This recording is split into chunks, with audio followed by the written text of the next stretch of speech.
News Tirumala Tirupati దేవస్థానంలో cash deposit తిరిగి ఇవ్వడం లేదంటూ సభ్యుల ఆరోపణలపై సమాధానమిచ్చారు దేవాదాయ శాఖ మంత్రి ఆనం రామనారాయణ రెడ్డి. టీటీడీ గదులకు డిపాజిట్ పై సమాచారం ఇవ్వాలని నిర్ణయించినట్లు మంత్రి ఆనం తెలిపారు. ఫేషియల్ రికగ్నిషన్ ద్వారా ఆ డిపాజిట్ వెనక్కి ఇస్తున్నామని తెలిపారు. వాట్సాప్ మెసేజ్ల ద్వారా పంపడానికి ప్రయత్నం చేస్తున్నామన్నారు. క్యాష్ డిపాజిట్ లేకపోతే గదులు దుర్వినియోగం అవుతున్నాయని ఆనం తెలిపారు.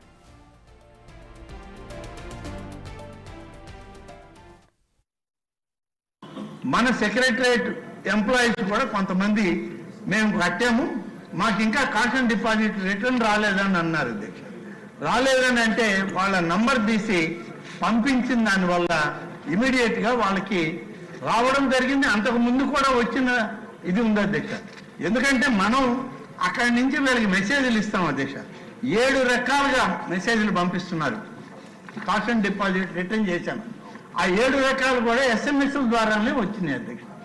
తిరుమల తిరుపతి దేవస్థానంలో ఈ SMS పంపించేటువంటి వ్యవస్థలో అక్కడ ఆ యొక్క కొండల పైన ఉన్నటువంటి టెరైన్ వల్ల సరైనటువంటి సిగ్నల్స్ లేవు. ఒక్కొక్కసారి భక్తులు టెంపుల్లోకి వెళ్ళడము లేకుంటే ప్రయాణంలో ఉండడంతో ఈ సిగ్నల్స్ అందకపోవడం వల్ల మెసేజ్లు సరిగ్గా పోవట్లేదు అధ్యక్ష. ఇప్పుడు SMS ద్వారా దాన్ని మార్పు చేసి వాట్సాప్ మెసేజ్లు కానీ పంపిస్తే ఇది ఒకవేళ ఆ సమయంలో కాకపోయినా తర్వాత 1 గంట 2 గంటల తర్వాత కూడా ఆ యొక్క భక్తుడికి వాట్సాప్ మెసేజ్ చేరే అవకాశం ఉంటుంది. కాబట్టి వాట్సాప్ మెసేజ్ల ద్వారా కూడా ఇప్పుడు పంపించడానికి ఒక ప్రయత్నం జరుగుతుంది అధ్యక్ష.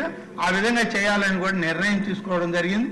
ఈ అలాట్మెంట్స్ ఏ విధంగా జరిగాయి, ఏ విధంగా ఇచ్చారు, వాళ్ళ కాష్ అండ్ డిపాజిట్స్ ఎలా రిటర్న్ చేస్తున్నాం అనేటువంటి విషయంలో ఇటీవల జరిగిన ఈ రిసిప్ట్ కూడా తమ దగ్గరికి